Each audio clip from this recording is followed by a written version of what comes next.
हरे कृष्ण राधे राधे। स्वागत है आपका एक बार फिर मेरे चैनल द रिलीजियस लाइफ में।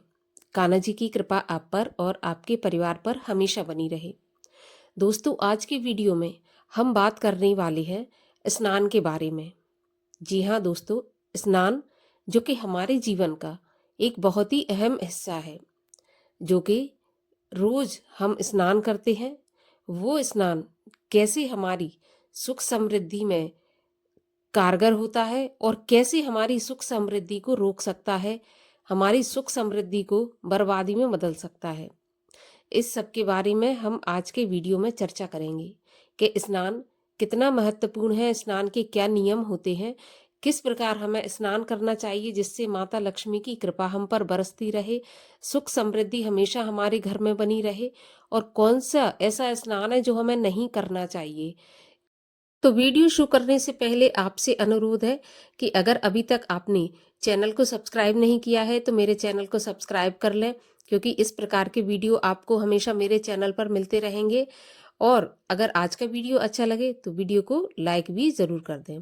तो चलिए अब हम जानते हैं कि स्नान हमें किस प्रकार करना चाहिए, स्नान के क्या नियम होते हैं, स्नान करने से हमारे जीवन में कैसे गरीबी आ सकती है और कैसे हमारे जीवन में अमीरी या सुख समृद्धि आ सकती है।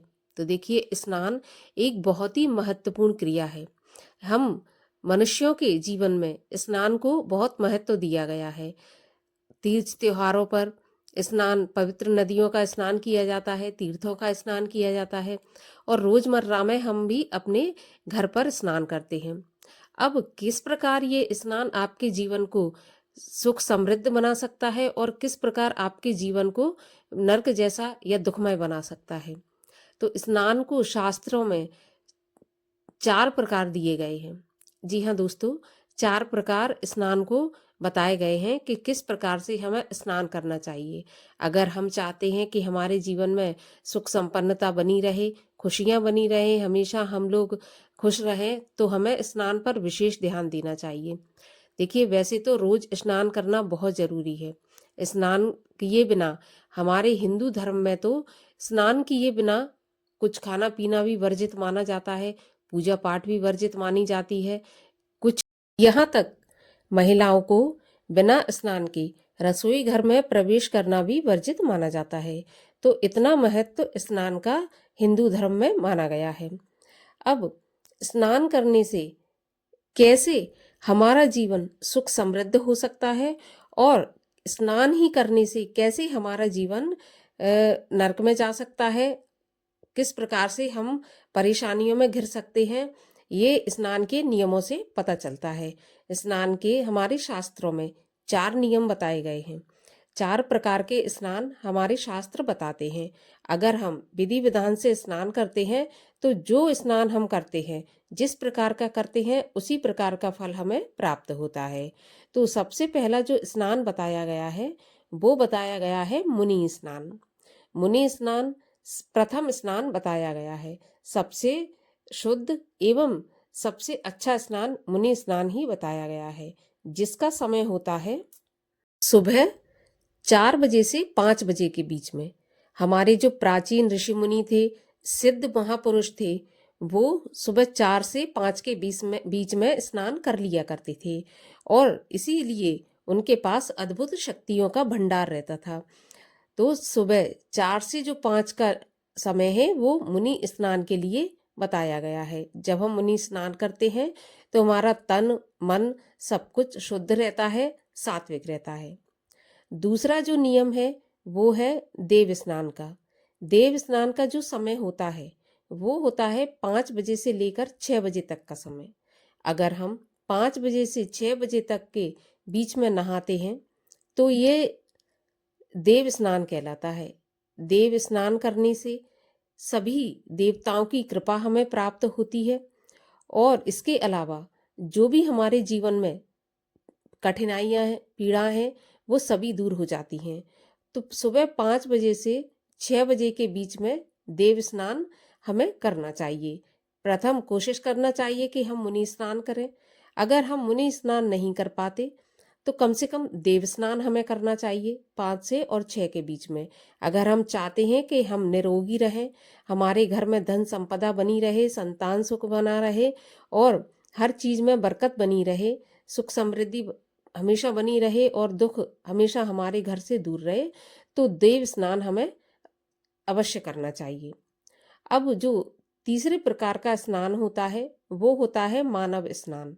मानव स्नान का समय होता है सुबह 6 बजे से 8 बजे के बीच में।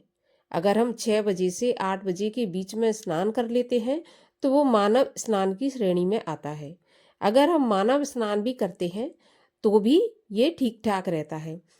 देव स्नान और मुनि स्नान से तो कम ही इसका शुभ फल रहता है, लेकिन फिर भी हम इंसान हैं, मानव हैं।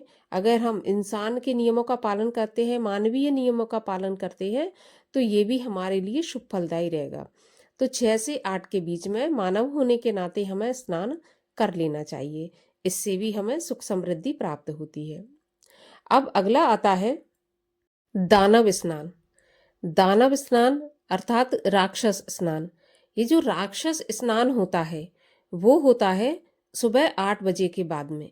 अगर हम 8 बजे के बाद स्नान करते हैं तो वो राक्षस स्नान कहा जाता है। इसमें राक्षसी प्रवृत्तियों को बल मिलता है। राक्षसी प्रवृत्तियां जो होती हैं, जैसे कि तामसिक प्रवृत्ति होती है, लड़ाई झगड़ा है और इसके अलावा झूठ चोरी व्यभिचार, जितनी भी बुराइयां होती हैं संसार में, वो इस स्नान से हमारे शरीर में घर कर लेती हैं। नकारात्मक ऊर्जा भी प्रवेश करती हैं और आलस से कई तरह की जो बीमारियां हैं वो भी घेर लेती हैं।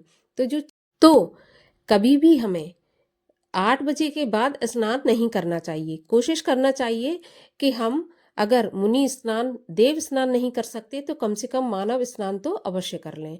8 बजे के बाद जो दानव स्नान होते हैं उससे हमारे शरीर को कई प्रकार के कष्ट भोगने पड़ सकते हैं, तो हमें 8 बजे के बाद स्नान नहीं करना चाहिए। अगर हो सके तो देखिए ठंडे पानी से स्नान करना चाहिए, ये उत्तम माना गया है। लेकिन अगर हम ठंडे पानी से स्नान नहीं कर सकते तो हम गर्म पानी से भी स्नान कर सकते हैं। इसके अलावा स्नान के और भी नियम है। अगर आपके पास पवित्र सरोवर है, कोई पवित्र नदी है, तो आप वहां पर स्नान जाकर कर सकते हैं, वो अति उत्तम रहता है। अगर नहीं है तो आप घर के पानी में ही गंगा जल डालकर स्नान कर सकते हैं। रोज ना सही तो कम से कम तीज त्योहार पर या किसी जो धार्मिक अनुष्ठान होता है उस पर आप गंगा जल मिलाकर स्नान कर सकते हैं। तो स्नान के ये नियम है। अगर हम इन नियमों का पालन करते हैं तो निश्चित रूप से अपने जीवन से जो दुख दरिद्रता है उसका नाश करते हैं और सुख समृद्धि का आगमन हमारे जीवन में बढ़ता है। तो स्नान के हमें ये नियम अवश्य ध्यान में रखने चाहिए। और आप कौन सा स्नान करते हैं ये भी कमेंट बॉक्स में मुझे लिखकर जरूर बताइए। तो वीडियो कैसा लगा? अगर अच्छा लगा हो तो लाइक ज़रूर कीजिए, चैनल को सब्सक्राइब कर लीजिए। मैं मिलती हूँ अब आपसे अगली वीडियो में किसी और उपाय के साथ। तब तक के लिए हरे कृष्ण।